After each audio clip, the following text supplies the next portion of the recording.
Hey, Eric, I had to come home at halftime because the wireless was messing with my laptop or vice versa. But were you, I guess, just what were your thoughts on the game? Were you surprised it was so lopsided? I know you flip some guys back and forth, but usually you see red and white games be a little closer than that. Yeah, really disappointed with White's defense. I don't know if I've been a part of a game, an inter squad scrimmage where, a team gives up 103 points in a 36-minute game. 67 to 103 the numbers on White are, pretty much meaningless if you lose the game by that much. And obviously, we made the switch with JD. I wanted him to play with that red group as well as Vance. The good thing is there's a lot of things that we need to clean up. I was really impressed with red. Only 6 turnovers. They scored 103 points. They only have 6 turnovers. Another indictment on the White team not causing any turnovers, not rattling the red. 6 turnovers to 27 points. 6 turnovers to 27 assists. So I was happy with the ball movement with red. Jalen Tate was, phenomenal. 8 assists and 0 turnovers. Just what we want, out of play at that position. I thought JD offensively was really, really good in that second half with, scoring 24 points in 16 minutes. And the best thing about JD in the second half was that he had 5 assists. And then, really good 3-point shooting with both teams, 23 of 54 from 3. But on the flip side, and it's because we're playing, ourselves. I mean, we led the nation in defending the 3 last year. And with so many new guys, they have not picked up the importance of defending the 3 with urgency. So that's going to get cleaned up. We broke out bricks the other day where the guys have to close out holding bricks in their hand. And those things are going to become a heck of a lot more prevalent in our next few practices to get, hands up in the vision of the shooter.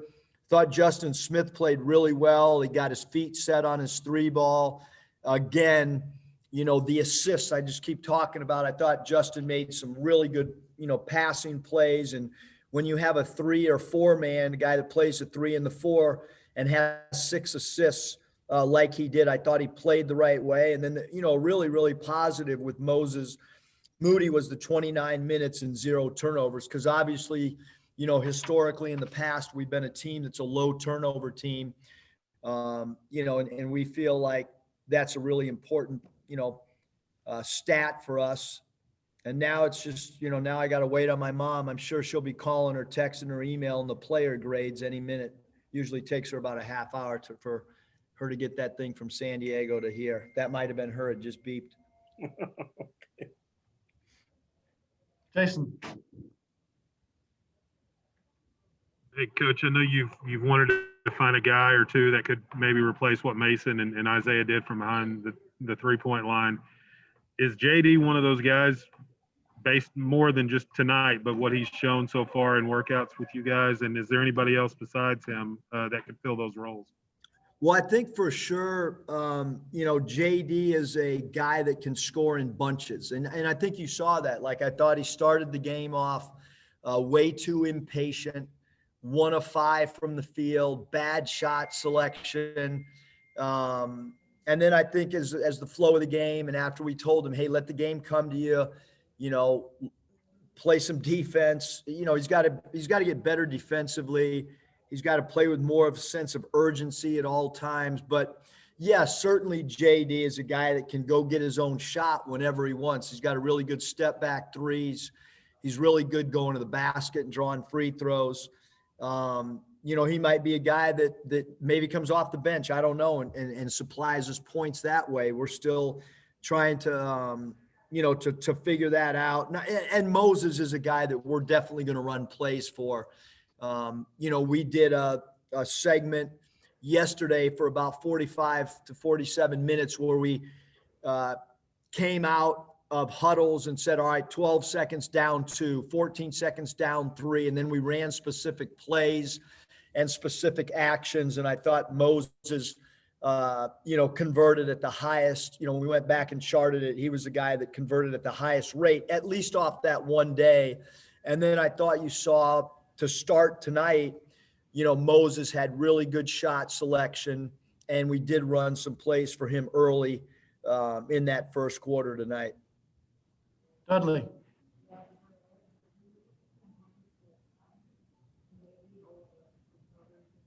Just those 4 freshmen who are so highly touted, how have they come in and adapted to college basketball? Obviously, it's going to be tough, but do you see them, focusing in each day?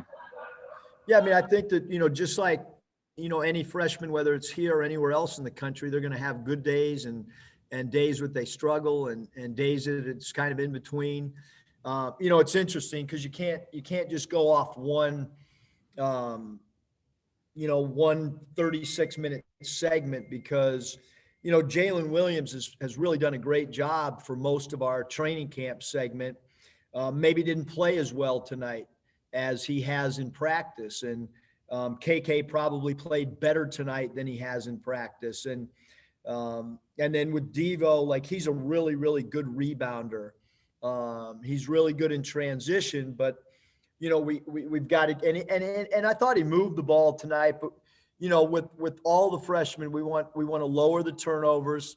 We want them just to find a niche. I think that's the big thing is how do you find a role, to contribute. And then that role expands once there's confidence amongst your teammates. And look, Moses, he's solidified himself as far as where he's going to be in the rotation and how we're going to utilize him. And then I think we're still trying to figure out other pieces to this puzzle and how it all kind of works out.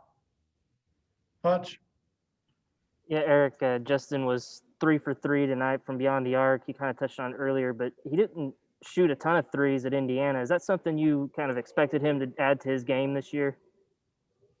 Well, I think that he's working at it, and he's had days in practice where he shot it well, and he's had days where he's really struggled from there. But I think as a coach, what you want to do is you want to give a player the freedom. If his feet are set, it's a good shot. And obviously tonight, he didn't take a lot of threes, but he made all 3 of them. His feet were set. They were not forced shots. And I think you saw that with Adrio Bailey last year. Adrio I think he had only made like 1 3 or something. And he made enough to keep the defense honest last year. And it was because we encouraged him to shoot the 3. We gave him the freedom when he thought he was open and could make a shot. And certainly with Justin, he's so good in transition. He's so good around the rim that when we recruited him, that was one of the things that we talked about is putting the ball in his hands. And that's also why he had 6 assists tonight, because we need him to make plays for us. Some nights he's going to hit 3s like he did tonight, and other nights he might have 7 or 8 assists. Seth. Yeah, Eric, you switched JT Note over at half to the red team. Did you see from him what you wanted to see? You said you wanted to see some stuff from the red team when putting him with those guys. Yeah, I mean, we wanted to try to balance the scoring out to start the game. That's why he started off on White, but he actually went 1 of 5 when he was with that group. There's so many little things that the general fan doesn't see. Like he went 1 of 5 because he wasn't getting the ball delivered right.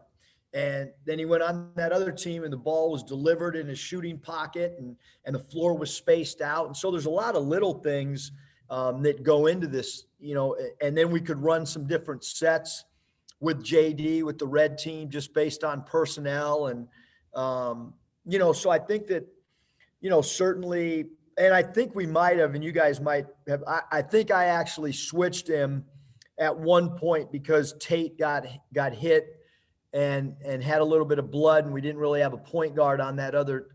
So that was why I think I switched Desi and JD maybe in that second quarter, if I recall correctly. Curtis.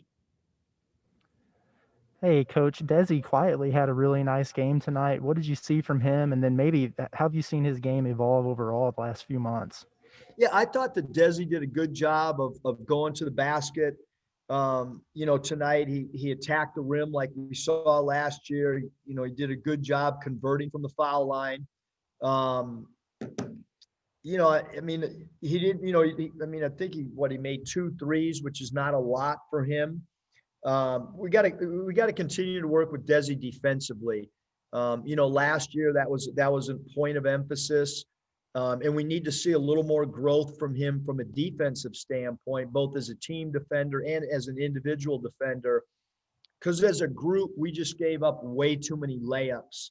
I thought KK got to the basket for White in dribble penetration, and we didn't have rim protection. So just as last year when we did not block shots, tonight I think we only had like 3 blocks, which is not enough. Then we better take some charges. And I don't know if we took any tonight. So we've got to increase our volume of protecting the rim, which was a huge problem last year. And it's through one red and white game is a huge problem as far as what I observed tonight without looking at the film yet. Bob, you got a follow-up before we wrap it up? Yeah, Eric, you said you didn't want to put too much into this. It was, one of many practices you're having, but I mean, I guess what do you draw from this?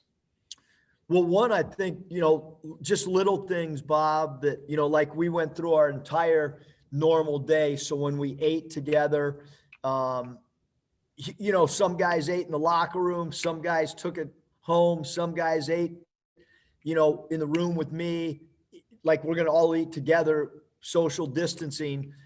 So it's good. Like it's a dress rehearsal. I think it was great for KK. It was great for Moses. It was great for Devo. It was great for all the new players to be able to play with the lights on, with the crowd, because it would have not been a great situation to go out and do that the first time when we're playing a regular season game.